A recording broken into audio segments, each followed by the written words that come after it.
Okay, so this is video quiz over chapters 4 through 7. Chapters 4 was talking about your icebreaker speech. It talks about introducing yourself, giving yourself a background to kind of work your nerves out.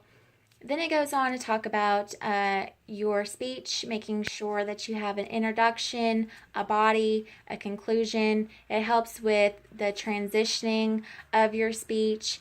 It also tells you about your gestures to make sure that your feet are positioned properly on the floor, make sure that you're giving them eye contact, and make sure that your voice is projecting all the way to the back of the room, even though that your nerves might be affecting you. It also talks about you need to keep things in chronological order, whether keep time, place, references, keep them all organized and flowing together in easy flow. Then that there is chapters 5, and chapters 5 is about your topics, whether it be something that you already know, something that you want to know. Keep it as something that you want to learn about, that interests you, to make your speech have a little bit of enthusiasm. And I liked how it talked about clustering.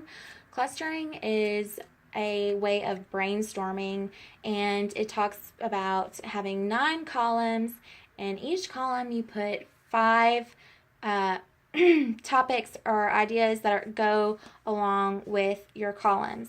These columns can be about people, places, things, events, processes, concepts, natural phenomena, problems, plans, and policies. This way, you're going to have an organized brainstorm, and it's going to keep your speech centralized.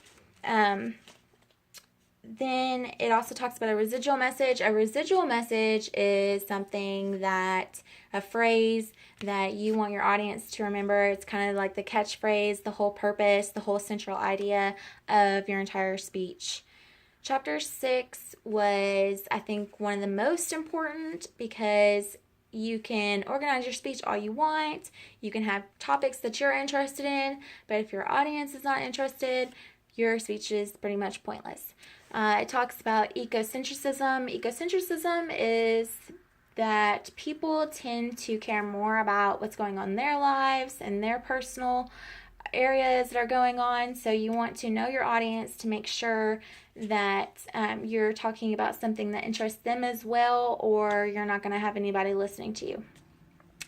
It also talks about to know about their culture, their ethnicities, their races, their ages. You want to make sure that you're not telling a philosophy class to a kindergarten class, vice versa, or they're not going to understand you, or they're not going to listen to you.